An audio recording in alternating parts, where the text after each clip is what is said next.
This is Volvo's all-new XC90. It's the flagship model in their range, so not surprisingly, they've spent a great deal of time getting it right. And because it's a Volvo, safety has been right at the top of their priority list. Which is why I'm about to watch one being demolished. Yep, a brand new 50 grand car is going to get intentionally injured here at Volvo's high-tech test centre in Gothenburg, Sweden. It's all part of Volvo's vision to ensure no one will ever get killed or seriously injured in one of their cars. And if you think this vision lies 50 years in the future, then you'd be woefully misguided, because Volvo claims that this will take place in under 5 years' time, by 2020. That sounds like a ridiculously tall order, but Volvo are clearly well on their way with the XC90. As prevention is always better than cure, the XC90 is packed with a host of advanced warning and intervention systems to limit the possibility of a crash. But no matter how hard you try, accidents can and will happen. So what's Volvo's master plan? Well, today we're going to witness a situation. You are driving home from work very late at night. The only thing on the radio seems to be something like Kenny G or maybe Christa Berg, and you've fallen asleep. And the car is veered off the road into this ditch. You're doing 50, and then it hits this, the culvert at the end of the ditch. And what happens then? Well, we're about to find out. This is a completely standard XC90. However, it's been coated with all manner of sensors to measure exactly what happens to the car during the crash. Measuring what happens to the occupants are these 3 highly sophisticated crash test dummies. And all this data is then fed to a nerve centre in the boot. And because Volvo wants to capture as much information as possible, even the matte orange paint serves a purpose, because it reveals more detail to the high-speed cameras that will record the short but eventful life of this luxury car. The crash sequence is about to take place. I'm not alone during this test. There are other journalists from all over the world who are just as curious about Volvo's bold claims as I am. Okay, let's go.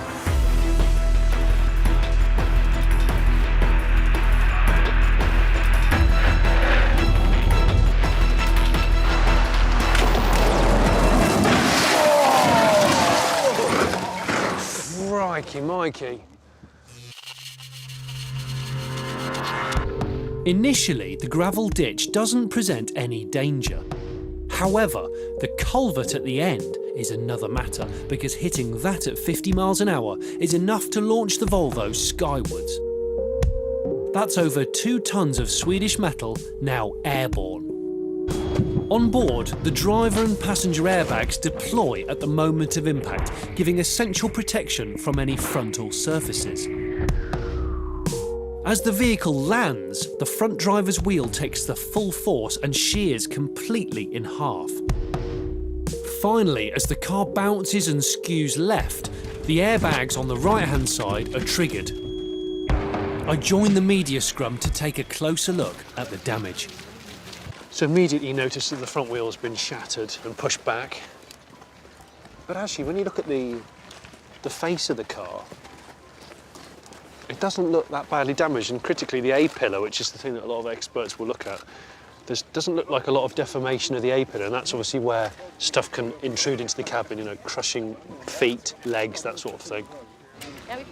Lotte Jakobsen, head of technical safety at Volvo, explained the new systems safeguarding occupants in accidents such as this. It was a quite complex event. You know, the car came into a ditch, and already when entering the ditch, the seat belts are tightened up, because we sense that it's a ditch, and then we need to position the occupants. So they've been sitting upright, and when then coming to the embankment, we saw the vertical forces coming up through the vehicle. It was quite a big jump. It was, and it's those type of situations we've seen in the real world will actually can cause spine injuries. So that's why we developed energy-absorbing functionality in the seat that actually dampens the forces coming through the spine of the occupant, and together with the up-straightening of the posture helps to these guys to actually sustain a higher force without fracturing.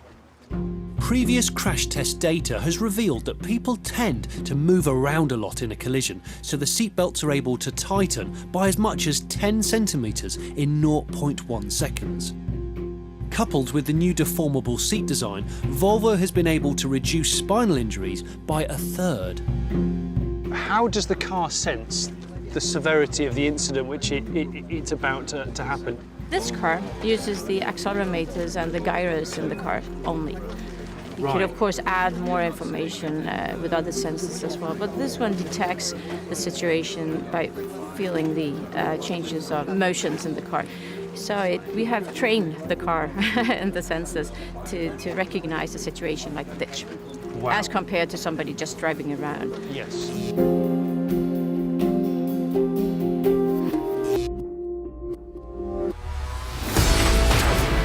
Of course, this is only one accident scenario in which serious injury or death could occur, so Volvo continues to crash XC90s from every angle to make sure the car is safe, whatever happens.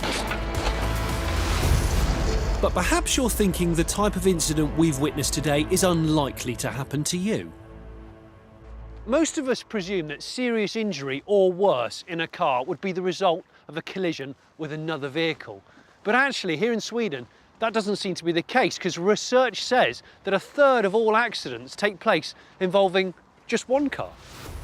And in the States, a half of all traffic fatalities are the result of a road departure crash. And having started at 3:30 in the morning to do this, all of a sudden I've got my energy back.